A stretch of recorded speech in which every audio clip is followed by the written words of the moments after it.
Satuan Polisi Pamong Praja Kota Hokseumawe mengerahkan personel untuk melakukan penyegelan terhadap bangunan sarang burung walet yang tidak memiliki izin mendirikan bangunan EMB di beberapa sudut kota setempat yang sangat meresahkan warga.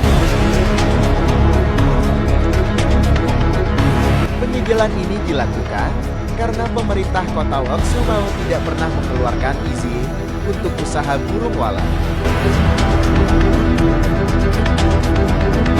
Kepala Satuan Polisi Pamong Praja dan Wilayatul Hisbah Kota Hokseumawe Heri Maulana mengatakan sebelum melakukan penyegelan pihaknya sudah melayangkan surat teguran kepada pengusaha walet, bahkan diberikan estimasi waktu sepekan.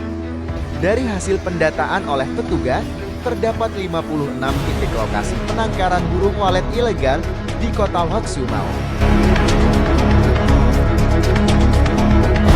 Penyegelan ini dilakukan untuk tindak lanjut teguran pertama yang tidak diindahkan. Keberadaan sarang burung walet ilegal di Kota Hokseumawe kerap menuai keluhan. Salah satunya, polusi suara yang dihasilkan.